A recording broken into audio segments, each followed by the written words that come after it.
Olá, sejam bem-vindos a mais uma aula do curso de História Moderna da Universidade Federal do Oeste do Pará. Hoje nós estamos na nossa aula de número 9, Reformas Religiosas, e ela dá início à nossa terceira unidade da disciplina, a unidade O Tempo das Reformas. Essa unidade está dividida em 3 aulas. Na aula de hoje, nesse primeiro momento, nós vamos tentar fazer uma contextualização, fazer um olhar, como sempre, panorâmico acerca do tema, oferecendo elementos, sobretudo, ligados ao contexto desse processo, tentando oferecer alguns olhares historiográficos, e aqui muito focado na perspectiva de um autor. Na segunda aula, já nós vamos pensar a questão dos reformadores, então a gente passa a tentar interpretar esse contexto que a gente vai estar vendo na aula de hoje, a partir da atuação e da produção intelectual e teológica dos reformadores, entendendo também a diversidade espacial desse movimento. E na terceira aula e última dessa unidade, nós vamos explorar os temores, os medos relacionados à reforma, a esse tempo das reformas. A ideia principalmente aqui da sociedade persecutória. Então, vamos falar desses instrumentos de perseguição, ao mesmo tempo desses receios, a questão da feitiçaria, a questão da Inquisição, que se afirma nesse período. Então, são 3 aulas, o tema, como vocês sabem, ele é vastíssimo, então a gente vai tentar aqui fazer uma aproximação panorâmica em relação a ele. Como vocês podem ver na ementa, existe um autor que eu usei aqui como peça-chave para compreender a nossa unidade. Então, ele vai ser o texto base da aula de hoje, ele vai ser o texto base, já com outro livro, da próxima aula e também da terceira aula da unidade. Esse autor é o Jean Delumeau. Eu vou iniciar então essa aula falando um pouquinho, brevemente, sobre ele, que eu acho que convém a gente pelo menos inseri-lo nas discussões historiográficas ou em perspectivas maiores da produção historiográfica no século XX. O Delumeau, ele é francês, um historiador francês, nasceu em 23, ele faleceu ano passado. Esse vídeo está sendo gravado em fevereiro de 2021, então faz um pouco mais de um ano do falecimento do Delumeau. Delumeau faleceu em início de 2020, já bem idoso, mas ainda muito ativo intelectualmente. O Delumeau é reconhecido como um dos grandes nomes da história das mentalidades. A sua produção nos anos 60 e 70 ela é muito importante, também por resgatar e ser uma das expressões dessa discussão das mentalidades. O Delumeau, ele é muito também conhecido como um historiador católico, né? Então, ele sempre se afirmou como um intelectual católico e um especialista da história da igreja, sobretudo nesses séculos da Idade Moderna. Nós, no Brasil, temos contato muito vasto com a obra do Delumeau. Eu diria que com a obra de todos os historiadores dessa terceira geração de Zanalli. Eu estou enquadrando aqui uma tentativa de inserção o Delumeau nesse grupo de Le Goff, Georges Duby, Ladurie, entre outros. E o Delumeau, então, ele tem um conjunto muito vasto de obras publicadas em português. Eu vou aqui destacar algumas para que a gente possa enxergar o prisma de discussão do Delumeau. Então, Delumeau, ele está ali nos anos 60, já demonstrando uma predileção para o tema da reforma, o tema do cristianismo na passagem da Idade Média para a Idade Moderna.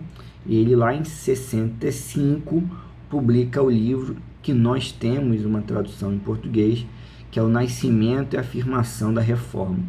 Então observem que vocês vão estar lendo o livro, que é uma edição de 89, que é o nosso texto da aula número 2 dessa unidade, que é a aula número 10, na verdade, do curso.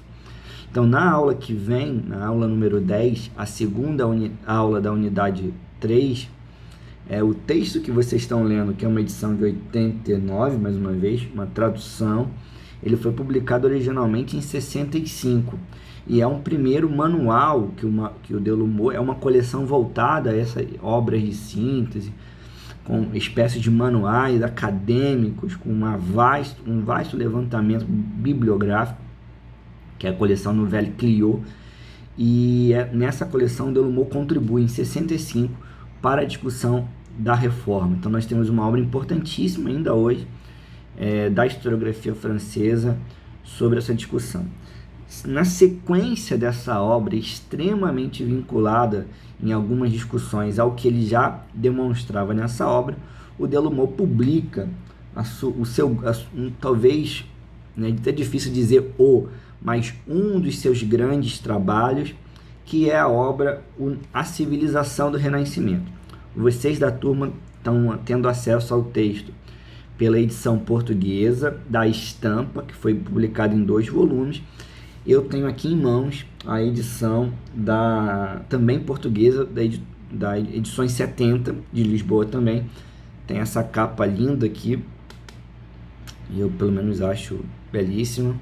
Então é a obra A Civilização do Renascimento. Novamente, ela é mais conhecida pela edição da Estampa, e eu tenho aqui em mãos a edição capa dura da edições 70, uma edição mais recente, edição única, mas o livro é o mesmo. Essa obra é uma obra importantíssima, eu diria que ela está ali muito próxima do que o Legoff publicou com a civilização do Ocidente medieval. Então ela dá continuidade a essa discussão da civilização, da ideia de um desenvolvimento da civilização ocidental. O Delumeau, como já falei várias vezes, ele está pensando nessa civilização do Renascimento de forma muito ampla, né? Então ele vai entender o Renascimento aqui como uma expressão de uma época, de uma época que se insere aqui na noção de vários séculos.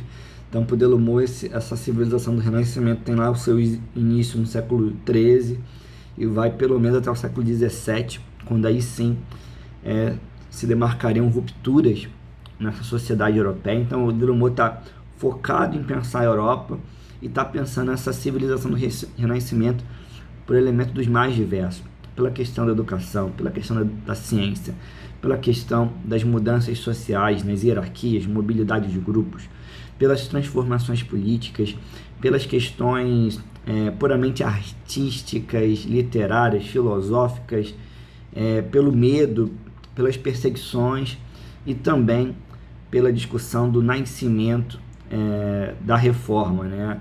A questão, o Renascimento como reforma da Igreja é um dos capítulos mais interessantes da obra, que é o capítulo que nós vamos usar para a nossa aula de hoje como texto base. Então, essa é uma obra importantíssima do Delumeau, é uma obra que garante a ele uma notoriedade, porque ela foi premiada, ela é de 67, é uma obra de 1967, ela foi premiada pela Academia Francesa, e em torno também desse prêmio o Delumeau ganha ainda mais destaque no meio acadêmico francês.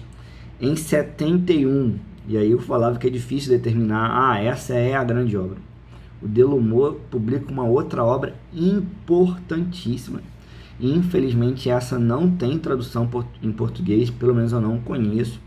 Eu acredito que ela tem uma tradução em espanhol, estava até conversando sobre ela com os amigos do grupo de pesquisa de Moderna recentemente, mas essa é uma obra que eu pelo menos só conheci em francês, e realmente eu não entendo porque que uma obra tão importante ela permaneceu todas essas décadas sem uma tradução. Que é a obra aqui, traduzindo para ficar mais fácil de compreender, que é O Catolicismo de Lutero a Voltaire.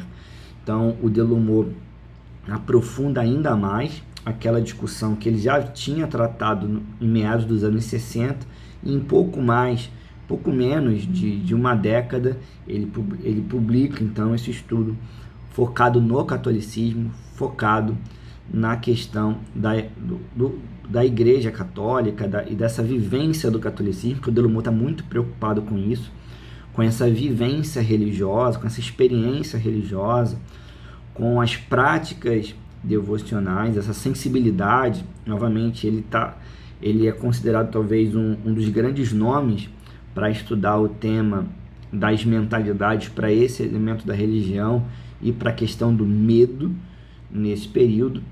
Então, de certa maneira, o Delumeau ele vai explorar uma via aberta pelo Lucien Febvre, um dos pais dos Annales, que o Lucien Febvre tem aí uma biografia sobre Lutero, tem um trabalho sobre o coração religioso do século XVI, a questão da incredulidade de Rabelais. Então, o Febvre pensou essa questão da reforma profundamente, abriu o caminho, e eu considero que talvez o Delumeau seja aquele que mais explore em meados do século passado as discussões que a gente encontra presentes ali nos textos dos anos 30, 40 do Lucien Febvre. Tá? Então a gente está vendo aqui que o Delumeau ele se afirma nesse campo de estudos nos anos 60 e 70. Essa é a época que em 75 ele assume uma posição chave no meio acadêmico francês, no Collège de France, e na sequência desse trabalho ele vai publicar um outro estudo fundamental, e aí observe que é o texto da nossa aula número 11, que é a terceira aula da unidade, que é a História do Medo no Ocidente. Então ele é uma obra de 1978, em que o Delumeau aí é uma obra magnífica, em que o Delumeau vai explorar essa discussão da longa duração, a discussão de uma história das mentalidades ao limite, e vai fazer uma história do medo muitíssimo articulada a diferentes elementos ligados à guerra, à relação com o outro, as perseguições, a feitiçaria. Ele vai entrar no debate acerca da feitiçaria, da Inquisição e dos cultos pagãos no mundo moderno, um debate importantíssimo, que talvez a gente conheça muito mais essa discussão a partir do Carlo Ginzburg, que também é um outro historiador fundamental para entender esses séculos e essas discussões. Então, apenas para ir finalizando, o Delumeau ainda, essa obra, História do Medo no Ocidente, está publicada em português. A edição primeira dela, que é a que eu estou usando no nosso curso, ela se esgotou, está bem esgotada. Anos depois, agora nos anos 2000, a Companhia das Letras, naquela edição Companhia do Bolso, lançou a edição pequenininha, de bolsa, da História do Medo no Ocidente. Também se esgotou rapidamente. Então é um livro, eu diria até difícil de encontrar nas editoras, nos sebos, mas é uma obra muitíssimo importante. Acho que vale a pena muito ler esse texto como um todo. É um livro bem denso.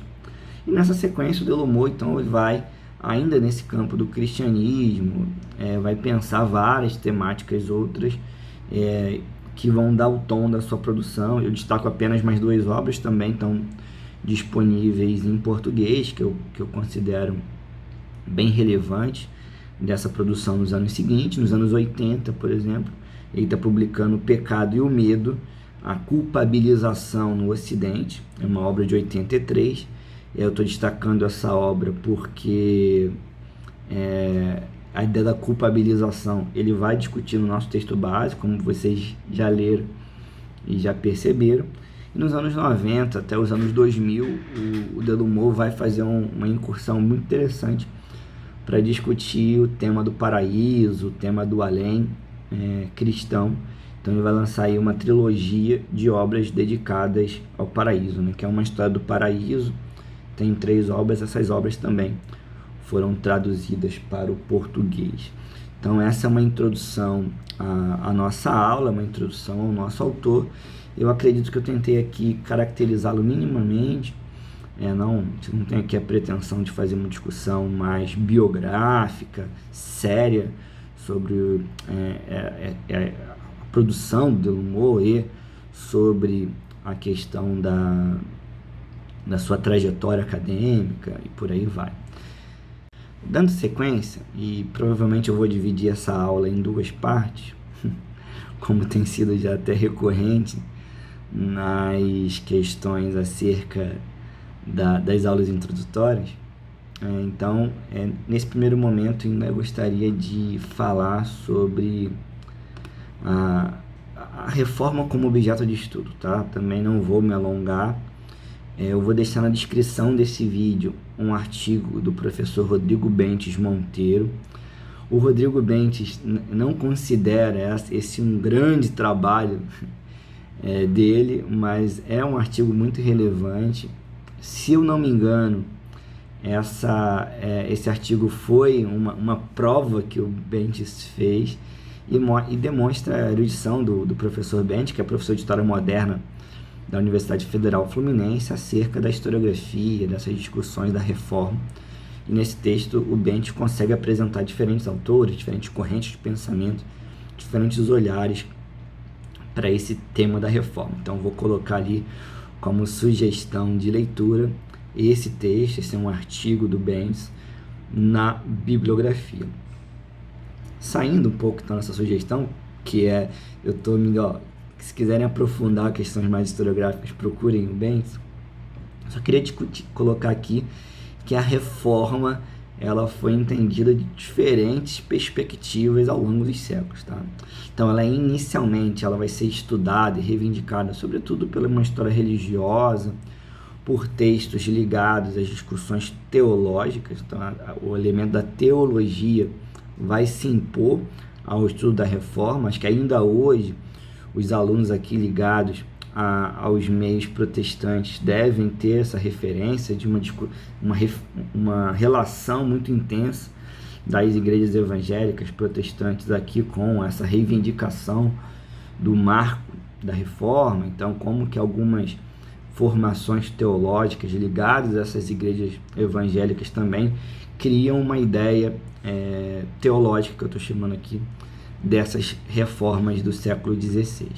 E observem que eu estou falando aqui em reformas no plural, mas essa é uma maneira de compreender as reformas. Em geral, ela era entendida muito no singular, como sinônimo de uma reforma luterana. Então, pensar em reforma era pensar Lutero, era pensar o movimento luterano e, no limite, agregando outros movimentos que sempre decorriam de Lutero, por exemplo, como os calvinistas já no século XVI, XVII, a questão do puritanismo e por aí vai.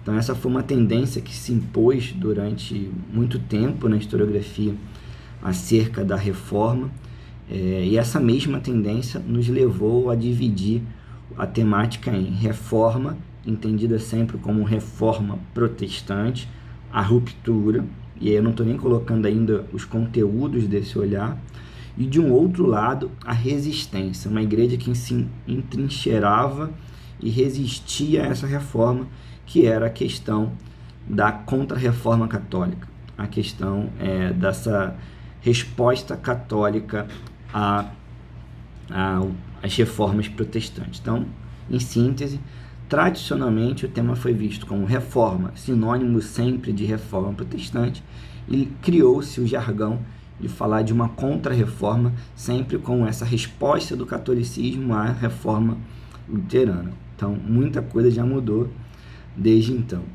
Em termos de abordagem, de como se interpretava, boa parte das leituras do século XIX e início do século XX tenderam a enxergar na reforma a expressão daquilo que a gente discutiu lá na unidade 2, o nascimento do homem moderno, o nascimento da sociedade moderna.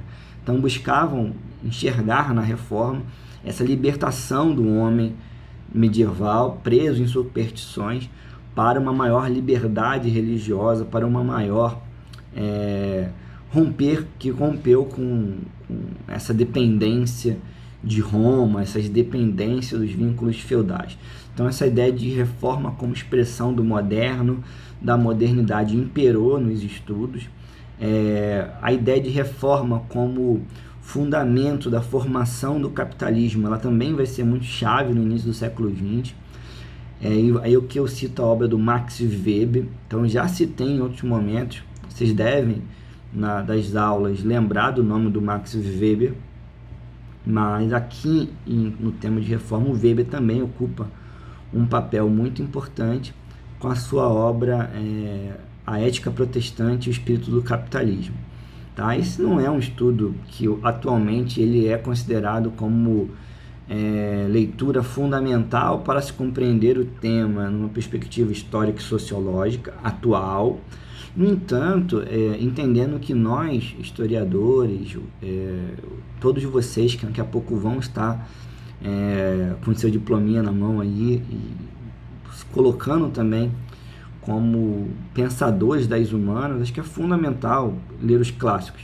Então, eu diria que essa é uma obra clássica do pensamento sociológico que vai interpretar e oferecer bases importantíssimas para problematizar esse fenômeno. Então, o Weber está ali identificando na moral puritana, que é um calvinismo inglês, ele está identificando ali as raízes da ascese, do acúmulo de capital, dessa acumulação primitiva de capital, que marcaria tanto o processo inglês nos séculos 16, 17 e 18, dando início à Revolução Industrial.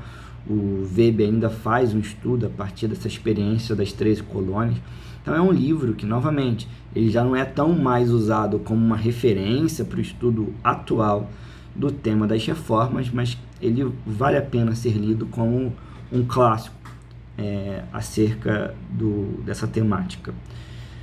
Outros olhares foram lançados, por exemplo, o próprio Delumeau, no livro da aula que vem, ele vai ter uma parte densa para falar como que alguns estudos do marxismo tenderam a olhar para a reforma, buscando sempre encontrar uma causa política e principalmente uma causa social para a reforma. Então entendi até a reforma como uma maneira da burguesia lutar contra o clero, então daquela ideia das lutas de classe. Eu diria que a historiografia marxista da reforma é a que menos teve uma repercussão no campo. Então essas historiografias mais que vêm dos campos teológicos, ela ainda se impõe, e esses estudos como o do Delumeau que vão buscar um olhar mais amplo. Para finalizar esse panorama, ainda cito aqui o livro do Peter Marshall. É um livro bem recente, 2017. Como uma colega falou, enquanto Delumeau é muito católico no seu olhar para a reforma, o Marshall já consegue nos trazer uma discussão mais de um olhar protestante, de um historiador menos ligado a uma devoção protestante, mas de uma historiografia de países protestantes, né? Nesse sentido que eu estou falando do Marshall. Vou colocar também a referência do Marshall nas nossas sugestões de leitura, como bibliografia complementar, e eu acho que vale a pena, um livro que vocês conseguem encontrar aí com uma certa facilidade na internet, que o Marshall vai também estar propondo um olhar muito amplo, que de certa maneira nos aproxima dessa perspectiva ampliada que nós vamos estar lendo com Delumeau, que é essa discussão de pensar uma história social da reforma. O Marshall faz questão de dizer que a época não chama os processos de reforma, porém nós sabemos que a história do cristianismo, e eu falo isso lá nas aulas de medieval, geralmente sempre reforço nas aulas aqui em moderna, a ideia de reforma ela é inerente ao cristianismo, né? Então, desde a formação do cristianismo, a ideia de reforma está posta a essa perspectiva de uma reforma constante da igreja e dessa comunidade dos fiéis. Então, nessa perspectiva do Marshall, eu diria que também o Delumeau não expressa isso com muita clareza, fica um pouco implícito na sua obra. A gente tem que entender o movimento luterano como uma parte de um amplo movimento reformador que pelo menos vinha se fortalecendo desde os séculos XIV e XV, e que se prolonga e vai se manifestar de diferentes formas, seja no que a gente chama como ali os grandes expressões da reforma protestante, na Inglaterra, com Calvino, os anabatistas, depois os presbiterianos e consequentemente, mas também todos os movimentos da reforma católica. Sendo assim, tanto o Delumeau não vai por essa linha tão enfática, mas o Marshall também destaca que a gente fala hoje em dia, não naquela ideia que eu apresentei, de uma reforma e a contra-reforma. Não, a gente entende reforma protestante e reforma católica como duas expressões com caminhos diferentes num grande movimento reformador desses séculos 14, 15, 16 e 17. Então é nessa linha de um olhar mais amplo, na ideia de uma longa reforma, como o Marshall vai falar, ou de entender a reforma na longa duração, como o Delumeau está aqui muito preocupado, como historiador das mentalidades, é que nós vamos pensar. E aqui, para fazer ainda o merchan do livro do Marshall, eu destaco a questão da reforma e sua ligação com o Novo Mundo.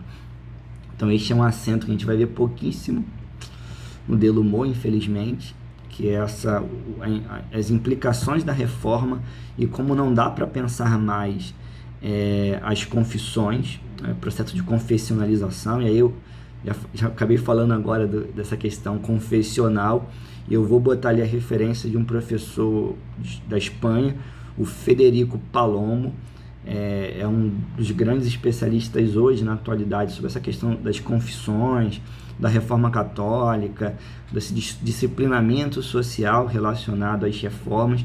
Então vale ter acesso ao trabalho dele, muitas obras estão disponíveis lá no academia.edu. Eu vou botar o link para esse conhecimento mais amplo da obra dele. Então, já que eu abri esse parênteses dos elementos confessionais, o Marshall também está apontando para a gente que é fundamental entender a reforma não apenas a Europa, que é o que Delumeau está fazendo, olhando reforma para a Europa apenas, e a gente olhar que não dá para pensar as confissões protestantes e o catolicismo romano a partir do século XVI sem pensar a mobilização dessas religiões em escala mundo, principalmente na América, que nos envolve diretamente nessa discussão. Então essa é a primeira parte da aula.